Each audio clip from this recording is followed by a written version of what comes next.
We are less than 3 weeks away from the 2024 NFL Draft, and the Titans holding the number 7 overall pick. It's an exciting time in Nashville.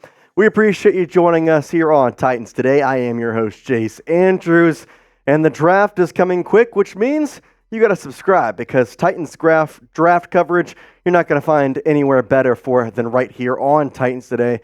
Make sure you're in that subscribe button. That way our videos pop up on your feed and you can see any news, rumors, and of course, once the draft comes, all the videos about every single draft prospect, ranking them and talking about all that they bring to the table. You see it flashing down there, youtube.com/Titans Today. We are going to go through the picks here real quick just to talk about what they currently hold. Round 1, pick 7. Round 2, pick 38. And round 4, pick 106. All are theirs. Round 5, they have a pick via Minnesota. They have their own round 6 and round 7 picks. And they have a round 7 pick via Philadelphia in the Kevin Byard trade. And the round 7 pick 252 via Kansas City. That one obviously coming from the L'Jarius Sneed trade. And I know what you're all thinking. Jace, we're doing this again. I know who the round 1 pick 7 is going to be. Well, do you? Because in this draft, I have Malik Nabers, and I think he is a very good option at round 1 pick 7.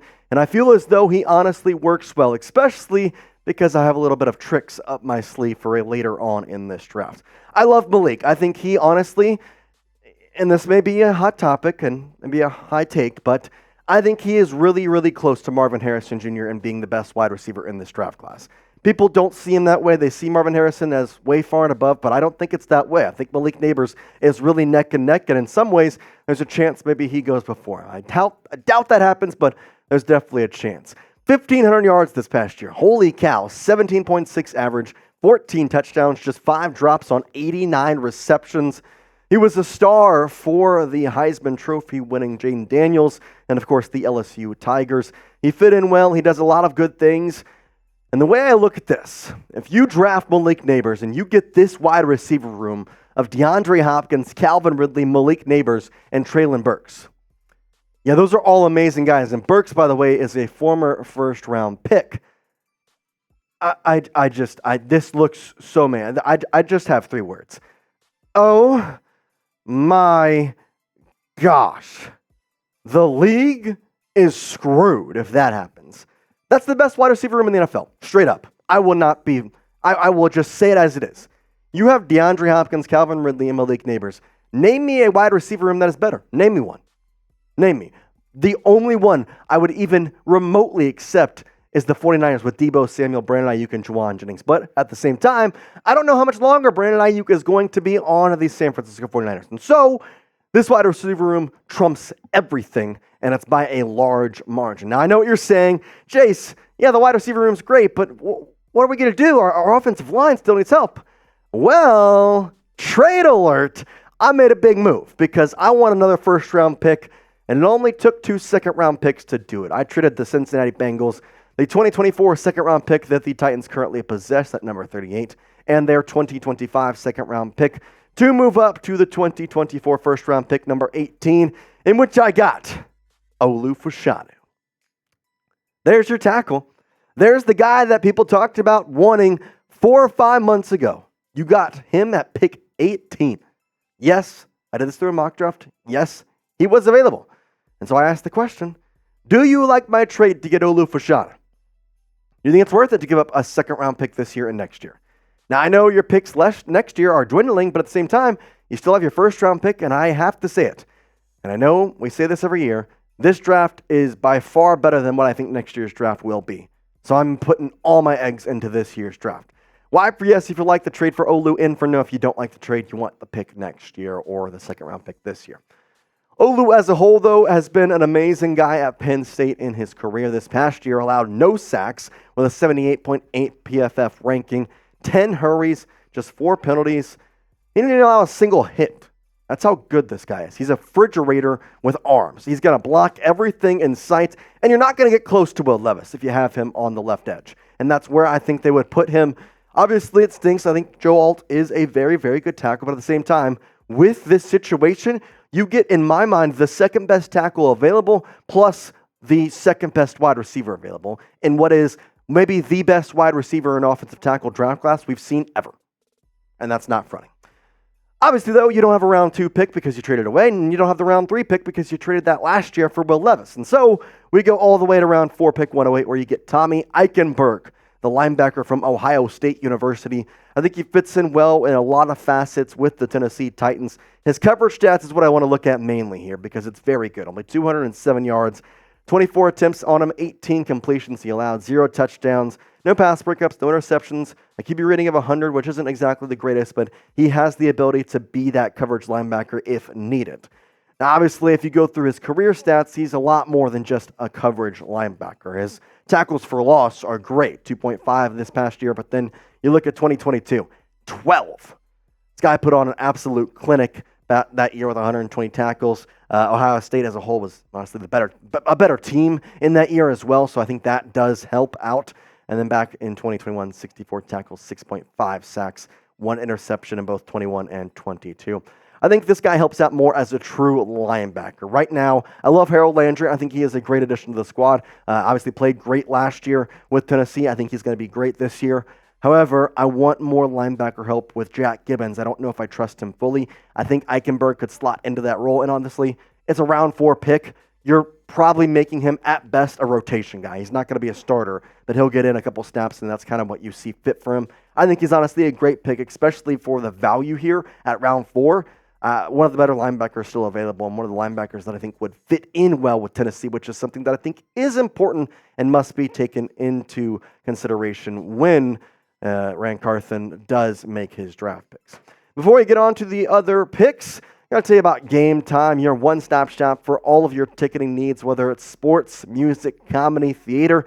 Game Time has you covered with fast and easy tickets with just a couple taps. Their app is super user-friendly. Obviously, baseball has started, and I know Nashville doesn't have a major league team. They do have a minor league team, though, the Nashville Sounds. They've got a bunch of games coming up. It's honestly a really fun atmosphere. If you haven't checked out a game, I truly do recommend it. It's fun. It's really cheap. It's a nice night out to go and just enjoy your time. And hey, you don't have to stay for the whole ball game. It's pretty cheap as well. And if you use code CHATSPORTS, well, guess what? That's $20 off your first purchase. Which means this game that you see right here, yeah, you can go to that for basically free by using this code. Use the money to get a hot dog, a little drink. It's going to be a nice night for you. Plus, last-minute ticket deals at Game Time are incredible. So if you're not into wanting to go to MILB, well, guess what? They got concerts, they got music, they got comedy. There's a lot of events happening in Nashville. We all know the music scene is incredible. Game Time's going to have you covered with last-minute tickets, flash deals, and zone deals, where in zone deals, you pick a section, they're going to get you 18% of savings. Plus, you can see the view from your seat before you buy, so you know exactly what to expect when you arrive. And their all-in prices show you your total upfront, so you know what you're getting, a great deal before you check out. All right, take the guesswork out of buying tickets with Game Time. What you're going to do is download the Game Time app, create an account, and use code CHATSPORTS for $20 off your first purchase. Terms apply. Again, create an account and redeem code CHATSPORTS. Chat Sports, no spaces. You see it right down there for $20 off. Download Game Time today. Lowest prices guaranteed. All right, let's go into the round 5, pick 146 pick, and I'm going Nelson Caesar, the edge rusher from Houston. Good value here, bigger guy on the edge, and this defensive line is struggling in my opinion. And Sebastian Joseph Day is great, but I honestly think you need some edge help. And this line, I honestly don't know how it's going to look. Obviously, we were used to the Titans having a three-down lineman, 4-linebacker set, but with Denard Wilson, is that going to change? I have to lean toward no, given he was a defensive backs coach. He's going to probably play more towards what is, in my opinion, the way he always run his defense and the way he should run it, with the secondary being the more focal point. You need some help on the edge. I mean, there's no other way to put this. Joseph Day is going to be serviceable, I think, but Nelson Caesar is somebody you can add in there to help be able to fill the void left by Danico Autry on this defensive line. Now, in his time at Houston, well, I think he was really good. And Houston, I'm not going to say they were an amazing team. They weren't necessarily great, but he was one of the bright spots in it, especially this past year. I mean, you just look at those stats from this past year, and I really like it. In the Big 12 at best, too. First year there, 13.5 tackles for loss, 9.5 sacks, 33 pressures. I mean, his career was great with over 100 pressures, 48 pressures in 2022. he's getting pressure on the quarterback. And when you have Jeffrey Simmons, if you can just get pressure, that forces the entire offensive line to get out of whack and Jeffrey Simmons to get loose. And that's more or less what I'm looking for in a defensive lineman, especially in the draft, is somebody to help Jeffrey Simmons get loose rather than someone who I can expect to maybe make a sack total on. Let's get to round 6 here with our next pick, and this one coming out of Auburn, Jaylin Simpson. I've had him one time before. I think that was mock draft 2.0 where I drafted him. Really like his work. I think he is one of the better safeties in the later rounds, especially in an SEC school. He is, one, ready to be in the NFL with the level of offense he's played, and then 2, he just honestly looks the part. He's fluid in his motion. He's very much a safety that is fitting the type of Denard Wilson, more agile, not the biggest guy, but definitely one that can really attack in any way you need him to. 15 completions on 25 attempts, less than 200 yards, only 1 touchdown allowed, 7 pass breakups, and 4 interceptions. The number I look at, though, the QB rating less than 55, man, that's something special. Played all 4 years at Auburn. 3 years, he was great. 27 tackles in 2021, 37 in 2022, 36 in 2023. Always had 3 pass breakups or more. 3, 3, 5, and then 3. Obviously, the interception total did go up this past year, which is exactly why I say he is NFL ready. Plus, you get some safety help here, and I think that's what I'm saying. And I've said in multiple videos before, I'm not looking for a safety to go out there and play every down. I'm not looking for a safety to go out there and play more than half the downs. I'm looking for somebody for a depth piece. I trust Elijah Molden. I think he can be great. But I want to make sure that the safety room as a whole is just filled out in a multitude of ways. Simpson can go in there and provide relief to both safeties, and I feel like it'd be a pretty good fit given he has played in the SEC and seems as though he's pro-level ready right now. Round 7, there's 3 picks here on the back end, and kind of start going through them. Keith Randolph Jr., the defensive tackle at Illinois. First of all, if his headshot says anything, he will eat your quarterback. He will take him down in a second.